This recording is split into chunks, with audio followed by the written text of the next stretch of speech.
Well, hey there, everyone. We are back for another episode of Pickup Lines, the talk show in a car. I am Ernie Zuniga. This is Amanda Rico. And yes, we are dressed in Fiesta colors because 'tis the season. Yes, it is. And yes, while we are celebrating Fiesta, we're looking ahead to a big event coming up, which I am thrilled to be emceeing here in May, which we'll get to in just a little bit. But we are sitting here in the shadows, if you will, of St. PJ's Children's Home, which, by the way, there's a historic mission across the street. There is. There's Is that quite a bit. Concepcion? No, but Concepcion is down the street, so there's a couple missions.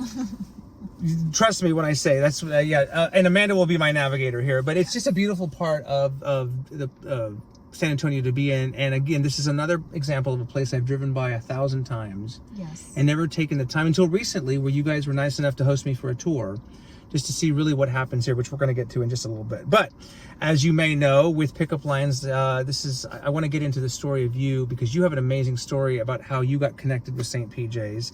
But if we go backwards, once upon a time, a slightly younger Amanda, you grew up where? On the south side of San Antonio. Okay. So, yeah. Went to South San High School. South San High School, so anybody who's watching who's a Bobcat, go Bobcats. Yes. Exactly, go Bobcats. What are your highlights of childhood? What are your earliest memories of just growing up there and what life was like in your experience? Yeah, I think I would say that on the south side, it's kind of like your own small knit community. There's this funny saying, but if you are from the south side, you know everyone's from the south side. Right. So hence my husband wasn't from the south side, and so when we go to the south side, right, I run into everybody. Sure. And he says, well, who was that? And I was like, oh, I went to high school with them. And he says, okay. Then we run into another person. Right. Who was that? Oh, I went to high school with them. His question to me was, where was your first period? In the Alamo Dome? Like, how big was your high school? Your homeroom class had 1,000 people in it. Yeah. It's amazing because, and you always ask the question, where'd you go to high school? Like, there's a fascination with where everybody went to high school, and you still keep in touch with? I try.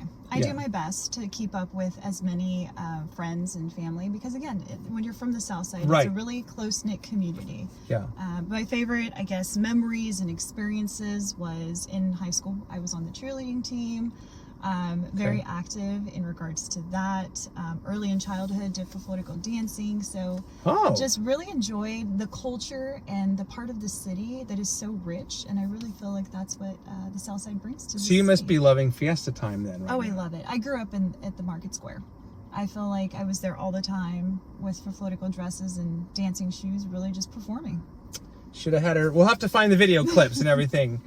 So in your youth, in your teenage years, while you were at South San, you took a job at HEB? I did. Yep. 16. Which, by the way, she's still currently employed at HEB, but you're no longer bagging groceries like you did back then. No. So when I was 16, started bagging groceries. Didn't tell anybody that was my job, because let's be really honest, bagging groceries is not sexy or cool.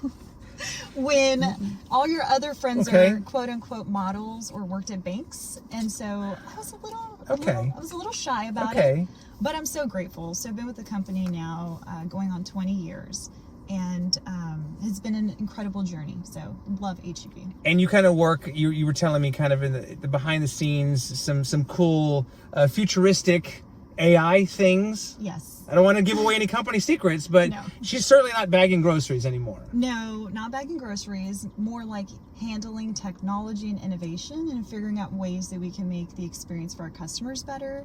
As well as simplifying processes for our partners.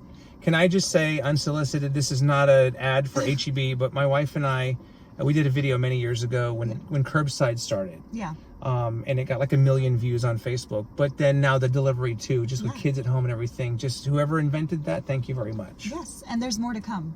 Okay. So the next delivery way of receiving your groceries is going to be, we'll have to call you for another video. Okay, I thought you were going to have like a portal or something. Just my groceries will magically appear at my house. But it's super cool, and you've been able to stay at HEB and you know, continue to be there and everything. But so that's your day job, if you will. Correct.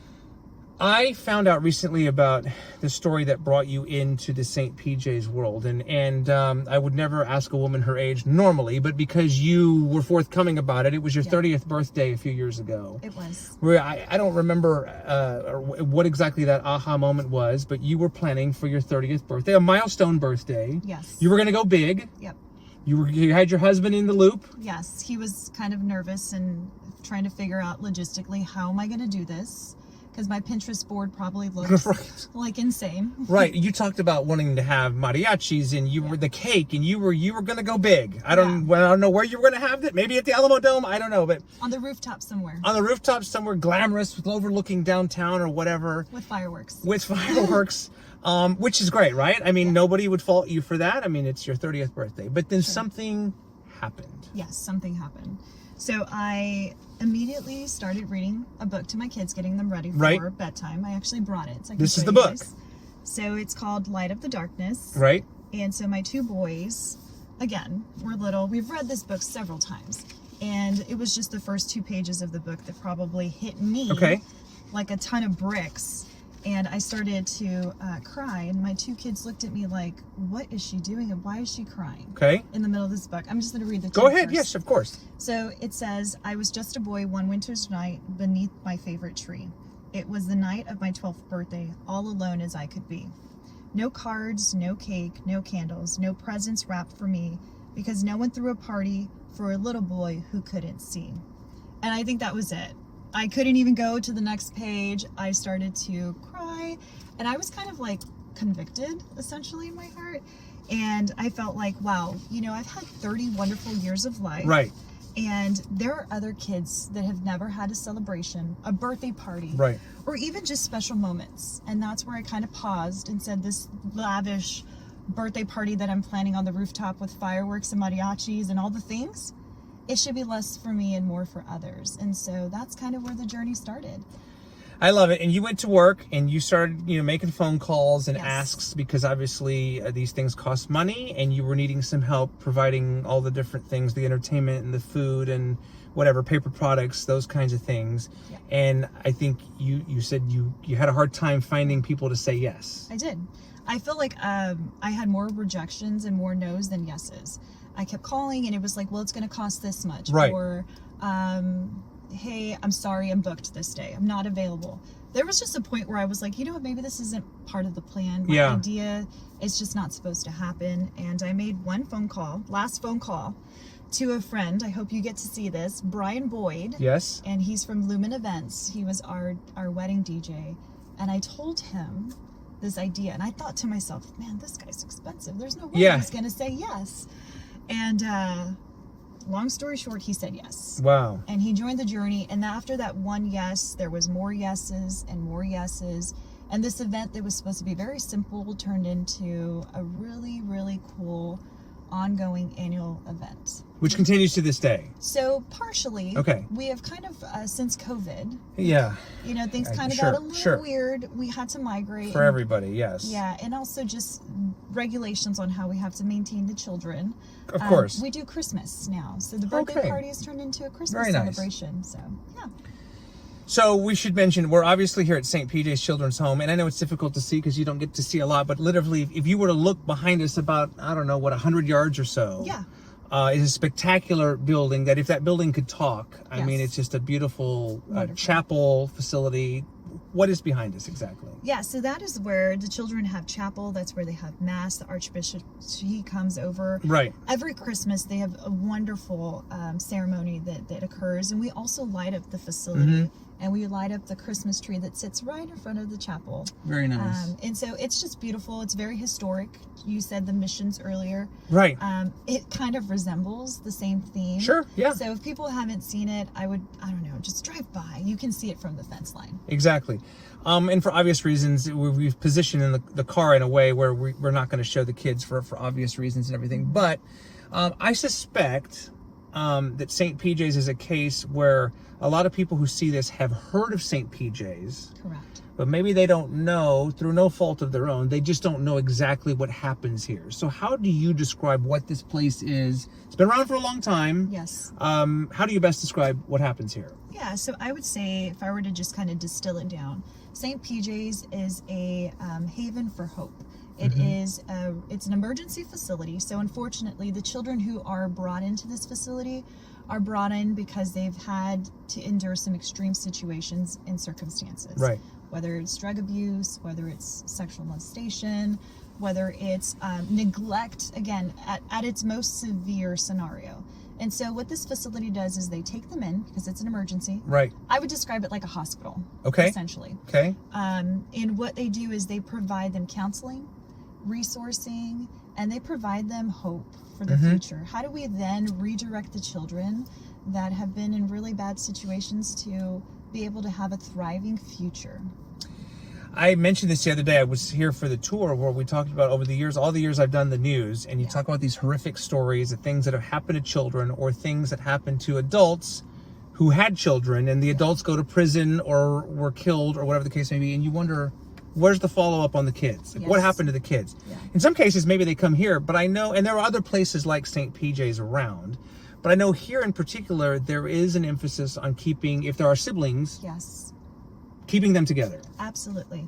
And I would say 90% don't come independently. They come in groups. So you'll have like brother and sister and sister and brother and sister, upwards to 10. I was going to say, you had a family of 10 recently come here, right? Yes. And so again, if you separate them, what does that do? As the older sibling sometimes is like a parent figure. The caretaker, right. Correct. Inside the household. And so now truly mom and dad are not present, but then the older sibling. So it's very tough. It's a real life situation, but it's hard to really understand the realities of someone else. Again, we're talking about St. PJ's Children's Home, and the age range is what? So you can get from 1-year-old, months old, all the way up to 17. Little bitty ones in diapers all the way to, because then at 18 they would age out, is that correct? Correct, yes. So, all right, so you had your party 5-6 years ago, and I think most people would have seen that and said, you know what, that's awesome, that's great. You could have stopped right there, and still would have been amazing. Yeah.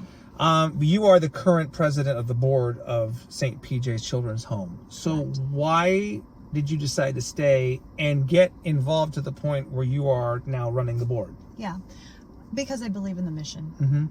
You know, it wasn't enough to just come and celebrate and share a cupcake and a gift with a kid. I knew there was a long-term, long-lasting impact, and we don't get to see where these children go. Right. At the very end of the day, I don't get to see them grow up to be a 25-year-old. I see them when they're 3 years old and they're in my arms and they're crying saying, Mom, Dad. Right. But I don't get to see when they turn 25, but I do know the decisions we make, the money we raise, the impact that we have, the counseling that we provide them, it plants a seed for whatever is that I will never be able to see. And so being a part of the board gives me the opportunity to really figure out ways to rally the community around supporting these children and being an advocate for them. They don't have a voice. And it's like, how do you help them find their voice? How do you help them have a future and hope? And essentially, how do you help them have a new story? Yeah, and you bring up a great point because, you know, you do this kind of work and it might be decades before you see, you know, the fruits of your labor, if you will. Absolutely. And you're okay with that? I'm okay because I know that what I'm doing today is going to make an impact. You have to trust what you're doing right now in the moment. Right. And not being able to know that, okay, whatever I can't see is making an impact. You just have to trust the now. Yeah, unbelievable. Okay, so I mentioned I'm emceeing. It's the Red Shoes. It's a gala you guys are having in May. May 8th, I believe, is the day. And before we get into all of that, because we would love for anybody who sees us to come join us, you have brought, which has to be one of the most precious items on the property here, which we borrowed off one of the walls here. You literally took it off the wall, but we're going to do our best to show this off, and I'll let you explain what is in this shadow box here. Yeah, well, before I show you guys, I'm going to actually read what is inside of the shadow box so that it gives you a little bit of context. Okay. So this is the story of the Red Shoes. So in 2002, a frightened and crying 4-year-old girl was brought into St. PJ's emergency shelter, along with her 6-year-old brother. Due to the severe abuse and neglect, they were removed from their home. While the case manager was comforting her, she noticed that the little girl was wearing red glittered shoes. When asked, "Where did you get those shoes?" the little girl responded, "My grandma gave me these shoes because someday I'm going to go home." And so home is how abused and neglected children in our community have referred to St. PJ's for over a century. Those little red shoes are inspiration for our Red Shoe Gala and have served as a reminder that each child's dream of a special, safe place called home. So everybody wants a safe home. For sure. And so home may look different. And so to her, these shoes gave her hope for one day having a safe place to call home. Oh, and you have? I have the shoes.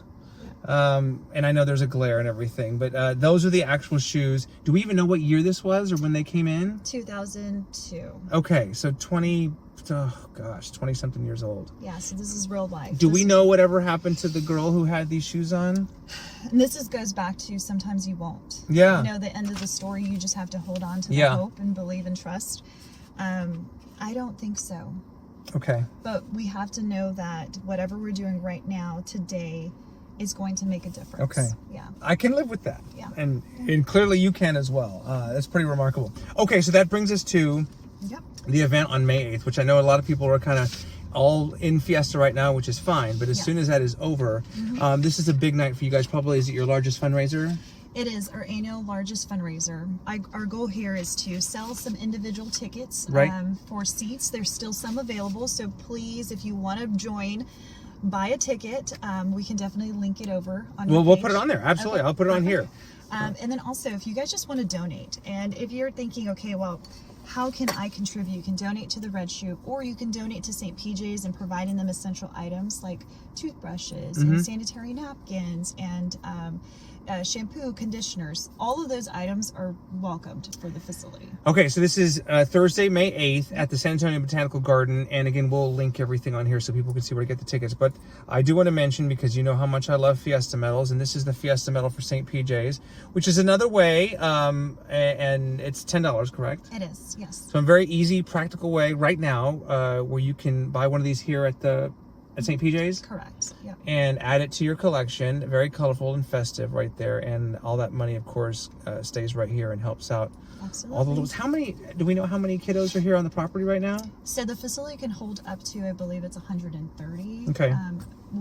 Prior to COVID, prior to some changes in the legislation system. Yes. When I threw the birthday party, there was 150. Yeah. And so, again, that's the capacity of where it could be. On average, I would say it fluctuates because you get them overnight, unforeseen. You can have upwards to 60, 40, and that's a mix of international and domestic. So you mentioned you have children of your own. I do. How did your parenting or you as a mother, did it change that night after you were reading? Was it Light Up the Darkness? And in working here at St. PJ's, has it directly or indirectly changed how you parent? I think so. And honestly, I feel like what it has helped me do too is my children. So this is actually a cute, funny story that just happened yesterday. Okay. My husband, I guess we were driving by a billboard and it was maybe the lottery. You know how they put how much money? How much for sure. That is on the table. The jackpot, yes. So he asked my 8-year-old, he says, Noah, what would you do with $17 million? And so I'm thinking, wow, he's asking an 8-year-old, what are you going to do with that much money? He's going to probably say something insane, absurd, and funny. And his response was, I give it to the children. Oh! And that's where it was like, okay, what I'm doing is making a difference because living a legacy starts now. It's not when you die. Right. It's what you do today. And so if he sees what I do, then I hope and pray that he can do that in future for others. And so if that was his response, I'm like, okay, that's job well done. It's good parenting. Yeah. That's good parenting. There's no doubt about it. Super cool because, you know, you're doing your corporate job and you got kids and Fiesta and all these other obligations, but it's just, is it a calling? Is there any other way to put it? I think so. There's a difference between an assignment and a calling. Right. And I think giving and being present and being selfless. Right. It really is one thing that since being associated to PJ's has helped me really understand that's the gift and that's winning. It's less for you and more for others.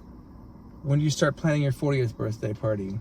I know. I don't know. Yeah, I mean, by the way, she's not quite there yet. I'm not again, and I don't like to harp on her age, but her 30th birthday is really, it was essentially changed her life, if you will. And honestly, ever since I've been celebrating other people other than me since then, and I'm okay with that because it brings me more joy. That's why when it's my 40th, we'll see what happens with that.